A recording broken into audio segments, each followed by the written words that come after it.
தமிழக முதல்வர் ஜெயலலிதா 10,750 சாரி இருந்தது. நான் சாகும்போது போட்டது தேசிய கொடிதான். பல அலங்கார கார் இருந்தது, இழுத்து போனது பீரங்கி வண்டி. 2000 ஏக்கர் நிலம் இருந்துச்சு, புதைச்சது புறம்போக்கல.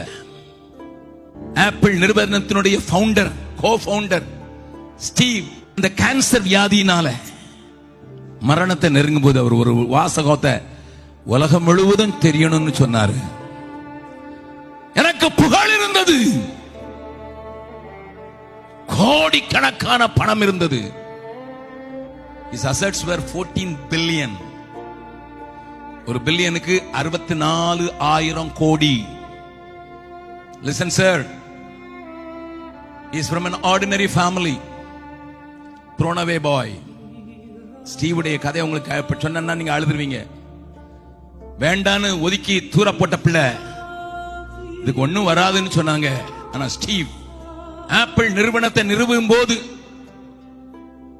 அவருக்கு சாகிற வேளையில இருந்தது $14 billion. ஒரு பில்லியனுக்கு 64,000 ரூபாய், கோடி, 64,000 கோடி. Go and calculate. Such a big man. யார கையில காட்டாலும் Apple Apple Apple Apple, mobile Apple, laptop Apple, எல்லாம் ஆப்பிள். அவர் சொன்னாரு, என் புகழ், என் பணம் ஒன்னும் செய்யல, எனக்கு விடுவிக்க முடியல, மறிக்கிறேன். பணமும் புகழும் குப்பையா, நான் சொல்லிக்கிட்டே போகலாம்.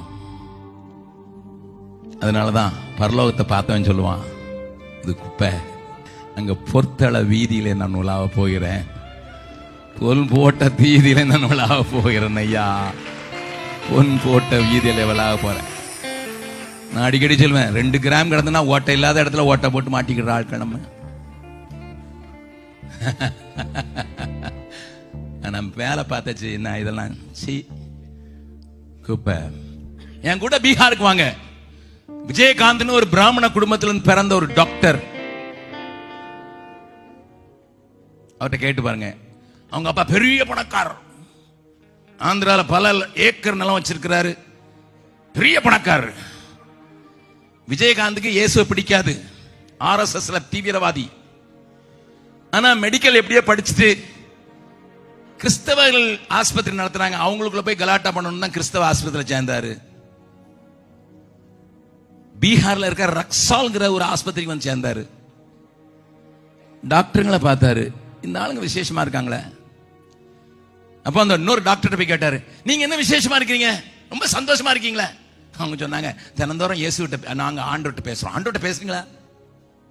ஏன்னா வாலிபனா இருக்கும்போது பிள்ளையார் சிலையோ லட்சுமி பூஜைக்கு சிலையோ வாங்கிட்டு போகும்போது கடைக்காரங்கிட்ட போய் கேட்பாராம், 20 ரூபா. அவன் சொல்லுவான், 15 ரூபாய்க்கு தரமாட்டியா? வீட்டுக்கு வரும்போது யோசிப்பாராம், சாமியே நான் பேரம் பேசி வாங்குற ஆளு. அவன் 20 ரூபா சொன்னா நான் 15 ரூபாய்க்கு வாங்கிட்டு வந்துட்டேன். அவருக்கு வெறுப்பு வந்ததுன்னா அதை உடைச்சிருவாராம். அந்த எண்ணம் இருந்ததுனால, உங்க சாமி பேசுவாரா? எப்படி பேசுவார்? ஒரு பைபிளை தூக்கி கையில் கொடுத்து, இதை படி, இதுல இருந்து பேசுவார். பைபிளை தூக்கி திறந்த உடனே பேச ஆரம்பிச்சிட்டாரு ஆண்டவர். ஒரே வார்த்தையில பேச ஆரம்பிச்சிட்டாரு. மூடிட்டாரு, மறுபடி திறந்தா மறுபடி பேசுது. இது என்னடா, அந்த சாமி பேசுது. இன்னைக்கு கிறிஸ்துவே டாக்டர் வேலை வேண்டாம், அவர் ஒய்ஃப் டாக்டர் வேலை வேண்டான்னு சொல்லிட்டு இன்னைக்கு கிறிஸ்துவ அறிவிக்கிறவராக மாறிவிட்டார். அவர் கிறிஸ்தவன் ஆனவன அவங்க அப்பா கூப்பிட்டு சொன்னாரு, விஜயகாந்த், 1 இன்ச்சு நிலம் உனக்கு கிடைக்காதுடா, படா. அவர் சொன்னாரா, இங்கதான் நிலம் இல்லை, அங்க வீடே இருக்குது. அல்லேலூயா. இங்க நிலம் இல்லைங்கிறது உண்மைதான், அங்க வீடே இருக்குது. அல்லேலூயா. விண்ண பார்த்தவனுக்கு மண்ணு குப்பையா தெரியும். பக்கத்துல சொல்லுங்க, எப்பமாவது பரலோகத்துக்கு போகணும்னு ஆசைப்பட்டா இங்க இருந்தே பாருங்க, அப்ப இது குப்பையா தெரியும். இது குப்பையா தெரியலன்னா நீங்க பரலோகத்துக்கு போறதுக்கு நீங்க இல்ல, இங்கே வாழ்ற மாதிரி ஏதோ பிளான் பண்ணி இருக்கீங்க அப்படின்னு நீங்களே தீர்மானிச்சீங்க. எல்லாம் சேர்ந்து பாடலாமா?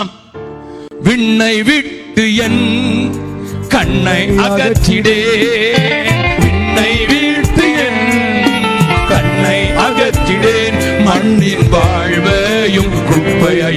எண்ணுகிறேன், மண்ணின் வாழ்வையும் குப்பைய எண்ணுகிறேன்.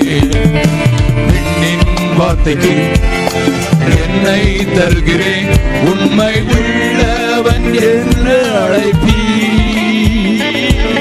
பெண்ணின் வார்த்தைக்கு என்னை தருகிறேன், உண்மை உள்ளவன் என்று அழைப்பீ. ஹalleluya, ஹalleluya, ஹalleluya, ஹalleluya, ஹalleluya.